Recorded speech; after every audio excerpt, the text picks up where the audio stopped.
ये लो साहब, बहा दो मेरी माँ की अस्थियां गंगा में, और हो सके ना तो मेरा भी गला घोट देना, मुझे भी मार डालना। ये क्या बकवास कर रही हो तुम? और तुम्हारी माँ का तो इलाज चल रहा था, फिर ये सब क्या है? मर गई है मेरी माँ, और ये सब कुछ ना आपकी वजह से हुआ है। आपने ही मेरी माँ की जान ली है। पवित्रा, ये तुम क्या बोल रही हो? तुम्हारी माँ का तो इलाज चल रहा था।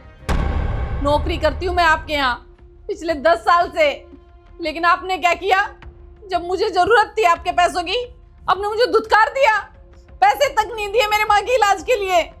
अगर आपने पैसे दे दिए होते ना साहब उस टाइम, आज मेरी माँ जिंदा होती।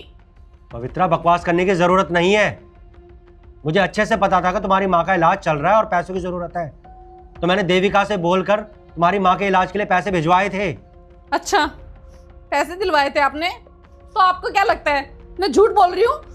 मैंने अपनी माँ को मार डाला है? हाँ, या उन पैसों से मैंने कोई पार्टी वार्टी कर ली है जो मैं अपनी माँ का इलाज नहीं करवा पाई? झूठ तो आप बोल रहे हो।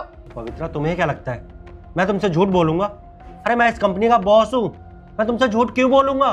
पैसे दिए थे मैंने। आपको क्या लगता है एक बेटी झूठ बोलेगी? जिस माँ ने उसे पढ़ाया लिखाया, इस काबिल बनाया कि वो कुछ कर सके, आपने क्या किया? मुझसे मेरी माँ का ही सहारा छीन लिया। एक ही तो सहारा था मेरी जिंदगी का, मेरी माँ। बचपन में जब मेरे पिताजी का देहांत हो गया था, उसके बाद मेरी माँ ने मुझे पाला, माँ बाप दोनों का प्यार दिया। किस तरह उसने मुझे इस काबिल बनाया है वो मैं जानती हूँ, और कोई नहीं। और आपने मेरा वो सहारा भी छीन लिया मुझसे। मांगा ही क्या था मैंने आपसे? बस अपनी माँ के इलाज के लिए 1 लाख रुपए मांगे थे। आपके लिए कौन सी बड़ी बात थी 1 लाख रुपया देना? देखो पवित्रा, प्लीज तुम शांत हो जाओ। और मैं सब समझ सकता हूँ कि इस वक्त तुम पर क्या बीत रही होगी, क्योंकि माँ को खोने का गम क्या होता है मैं जानता हूँ। क्योंकि मैंने भी बचपन में अपने माँ बाप को खो दिया था। चाचा जी ने ही मुझे पाल पोस कर बड़ा किया, पढ़ाया लिखाया, इस काबिल बनाया। तो मैं समझ सकता हूँ कि तुम इस वक्त क्या फील कर रही होगी। पर मैं सच बोल रहा हूँ, मैंने तुम्हारी माँ के इलाज के लिए पैसे दिए थे देविका को। अब उसने तुम्हें पैसे क्यों नहीं दिए, या उसने उस पैसों का क्या किया, ये तो मुझे भी जानना है, और ये मैं जानकर ही रहूँगा। बस करो साहब, कितना झूठ बोलोगे आप? आप जैसे बड़े लोगों के लिए 1 लाख रुपया कोई मायने नहीं रखता, और आप लोगों का क्या है? किसी की जान जाए तो जाए, लेकिन आपकी जेब से पैसा नहीं जाना चाहिए, क्योंकि आप लोगों के लिए तो आपका पैसा ही सब कुछ है ना। पवित्रा, प्लीज शांत हो जाओ तुम पहले तो, और मुझे साफ साफ बताओ कि आखिर हुआ क्या है। तुम्हें देविका ने पैसे दिए थे या नहीं दिए थे? क्योंकि मैंने खुद उसे अपने हाथों से 1 लाख रुपए दिए थे तुम्हारी माँ के इलाज के लिए, और तुम बोल रही हो कि तुम्हें पैसे नहीं मिले। साफ साफ बताओ मुझे, तुम्हें पैसे मिले या नहीं मिले? दिए थे साहब, देविका मेम साहब ने हमें पैसे दिए थे, लेकिन 1 लाख रुपया नहीं, बस 10,000 रुपया दिया था हमको, और ये कह दिया था कि तुम जैसे गरीब लोगों के लिए 10,000 रुपए भी बहुत हैं, इसी से अपनी माँ का इलाज कराओ। ओ हेलो, सर के कैबिन में कहाँ घुसी आ रही है? मैडम, साहब कहाँ है? वो साहब को हमने 1 लाख रुपए के लिए बोला था ना, तो साहब कह रहे थे कि आके ले जाना। अच्छा हाँ, सर ने मुझे पैसे दिए थे, मैं देती हूँ। ये ले तेरे 10,000 रुपए। 10,000? लेकिन मैडम, साहब ने तो पूरे 1 लाख रुपए कही थी ना। देखिए मैडम, 1 लाख रुपए दे दीजिए ना, मेरी माँ ना बहुत बीमार है, वो बहुत ज़्यादा बीमार है। डॉक्टर ने कहा है कि 1 लाख रुपया जमा होगा तभी उनका ऑपरेशन होगा। मेरी माँ को कुछ हो गया तो मैं कैसे रहूँगी? आप पूरे रुपए दे दो ना मैडम। ओ हेलो, ज्यादा ड्रामे करने की जरूरत नहीं है। 10,000 रुपए मिल रहे हैं ना, चुपचाप से ले ले, वरना ये भी नहीं दूंगी। और तुम जैसे गरीब लोगों के लिए ना 10,000 रुपए बहुत है। अब चल निकल यहाँ से।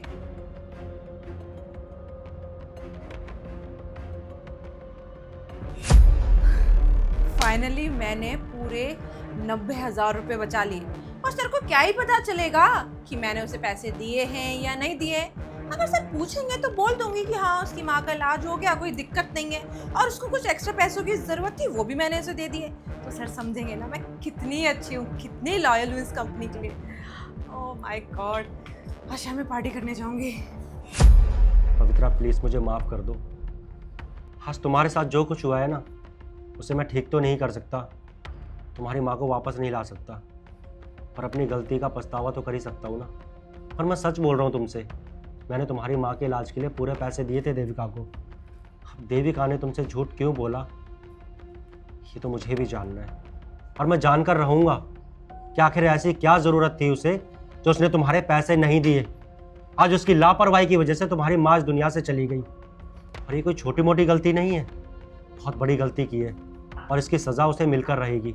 तुम बस 2 मिनट दो मुझे, मैं अभी बुलाता हूँ उसे और उससे पूछूंगा कि उसने ऐसा क्यों किया, क्योंकि उसने मुझसे कहा था कि तुम्हारी माँ एकदम ठीक है, उसका इलाज चल रहा है। उसने हमेशा मुझे धोखे में रखा। इतनी बड़ी फ्रॉड हो सकती है मुझे अंदाज़ा ही नहीं था। 1 मिनट, मैं उसे अभी कॉल करके बुलाता हूँ।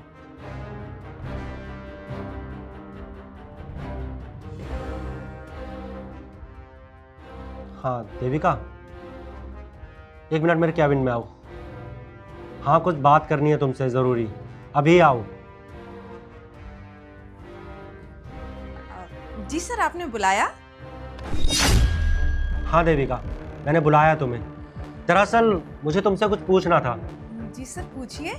मैंने तुम्हें 1 लाख रुपए दिए थे पिछले हफ्ते, और तुमसे कहा था कि पवित्रा की माँ की तबीयत खराब है, तो वो 1 लाख रुपए पवित्रा को दे देना। तो तुमने दे दिए ना उसको? हाँ सर, आपने जो मुझे 1 लाख रुपए दिए थे मैंने पवित्रा को दे दिए थे। अच्छा, तुम पवित्रा के हाथ में ये कलश देख रहे हो? तुम्हें पता है ये क्या है? ये इसकी माँ की अस्थियां हैं।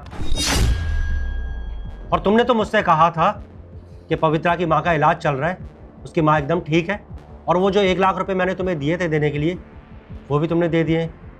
फिर ये सब क्या है? इसकी माँ इस दुनिया से चली गई है देविका, और ये सब तुम्हारी झूठ की वजह से हुआ है। क्यों किया तुमने ये सब? सर, मुझे नहीं पता था कि इसकी माँ गुजर चुकी है।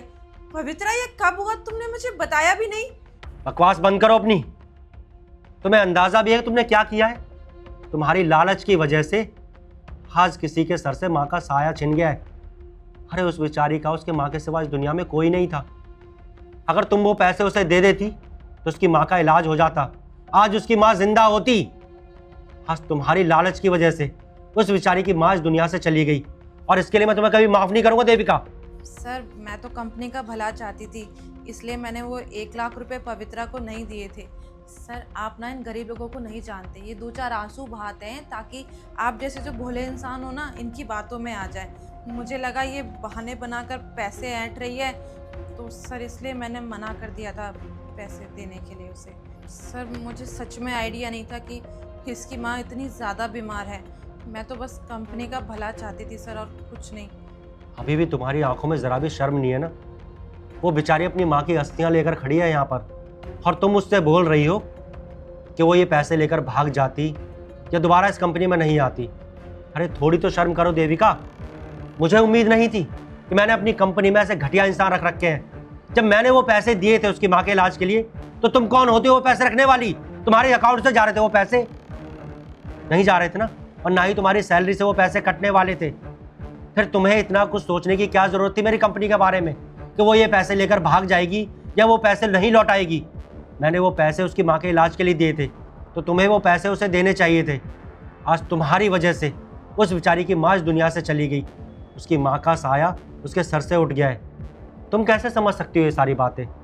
क्योंकि तुम्हारे साथ तो कभी ऐसी अनहोनी हुई नहीं ना, तो तुम कहाँ समझोगी कि किसी की माँ के जाने का क्या दुख होता है। बस बहुत हो गया, तुमने जो किया है ना, ये गलती माफ़ी के लायक नहीं है, और मैं तुम्हारे जैसी घटिया इंसान अपनी कंपनी में चाहता ही नहीं हूँ। आज के आज अपना हिसाब करो और इस कंपनी को छोड़कर जाओ यहाँ से, क्योंकि मैं नहीं चाहता तुम्हारी जैसी घटिया इंसान की वजह से किसी और की माँ की जान जाए। तो अभी के अभी निकलो यहाँ से। सर प्लीज़ मुझे माफ़ कर दीजिए, मेरी पहली और आखिरी गलती समझ के माफ़ कर दीजिए। आज के बाद मैं ऐसा कुछ भी नहीं करूँगी, आई प्रॉमिस। माफ़ी? तुम माफ़ी मांग भी कैसे सकती हो? तुम्हें ज़रा भी अंदाज़ा है कि तुमने क्या किया है? तुम्हारी लालच ने किसी की जान ली है। तुम एक खूनी हो, और तुम जैसे खूनी को मैं अपने ऑफिस में नहीं रख सकता। तो तुम यहाँ से जा सकती हो। और रही बात तुम्हारी माफ़ी की, तो मैं क्या करूँगा तुम्हारी माफ़ी का? क्या तुम्हारे माफ़ी मांगने से किसी की माँ वापस आ सकती है? अगर तुम्हारी माफ़ी मांगने से आ सकती है ना, तो ठीक है, तुम उसकी माँ को जिंदा कर दो, मैं तुम्हें माफ़ कर दूंगा। और अगर नहीं कर सकती तो अभी क्या अभी निकल जाओ मेरी कंपनी से, निकलो। आई एम सॉरी पवित्रा, मुझे नहीं पता था कि तुम्हारी माँ गुजर गई। मुझे तुम्हें पैसे दे देने चाहिए थे। अगर मैं तुम्हें पैसे दे देती तो शायद तुम्हारी माँ बच जाती। अब चाहे हम लोग तुम्हें कितने भी पैसे दे दें, जो तुम्हारा लॉस हुआ है, तुम्हारी माँ गई है, हम में से कोई भी वो वापस नहीं ला सकता। मैं बस इस समय तुमसे हाथ जोड़ के माफ़ी मांग सकती हूँ, इससे ज़्यादा मैं कुछ नहीं कर सकती। माफी? मैडम, आपकी माँ नहीं मरी ना, तो आप मेरी तकलीफ कैसे समझोगी? आपने तो सिर्फ अपना फायदा देखा। 1 लाख रुपया बचाकर आपको लगा कि आप दुनिया की बहुत बड़ी जंग जीत जाएंगी। 1 लाख रुपया से आपने ऐसा क्या ही कर लिया? अगर आप वो मुझे दे देती तो आज मेरी माँ मेरे साथ होती। एक माँ ही तो मेरा सहारा थी, उसे भी आपके इस लालच ने मुझसे दूर कर दिया। और सॉरी बोल रहे हो आप? सॉरी? अगर सॉरी बोलने से मेरी माँ जिंदा हो सकती है ना, तो मैं माफ कर दूंगी आपको। मेरी माँ को जिंदा कर सकती हैं आप? रहने दो पवित्रा, कोई फ़ायदा नहीं है। ऐसे इंसान को समझाने का क्या फ़ायदा जिस इंसान के अंदर इंसानियत ही ना हो। और तुम खड़ी खड़ी अभी शक्ल क्या देख रही हो मेरी? तुम्हें मैंने जाने के लिए बोला है ना, तो निकलो यहाँ से और दोबारा इस कंपनी में अपनी शक्ल मत दिखाना। Sorry sir. और पवित्रा, तुम प्लीज़ हो सके तो मुझे माफ़ कर देना। कहीं ना कहीं मेरी ही गलती है, मुझे ही ध्यान देना चाहिए था। मैंने एक ऐसे इंसान के भरोसे तुम्हारी माँ की जिम्मेदारी सौंप दी जो इंसान लालची थी। अगर मैंने वो पैसे खुद तुम्हें दिए होते तो शायद तुम्हारी माँ जिंदा होती। देखो पवित्रा, मैं तुम्हारी माँ को तो वापस नहीं ला सकता, नहीं जो कुछ हुआ है उसे ठीक कर सकता हूँ। बस इतना ही कह सकता हूँ कि आगे से तुम्हें कभी भी किसी चीज़ की ज़रूरत हो तो मैं खड़ा हूँ तुम्हारे लिए। और आगे से मैं खुद तुम्हारी मदद किया करूँगा। कभी किसी के सहारे नहीं छोड़ूंगा कि किसी इंसान से बोलूँ तुम्हारी मदद करे। और 1 मिनट रुको, ये कुछ पैसे हैं, ये रख लो, तुम्हारे काम आएंगे।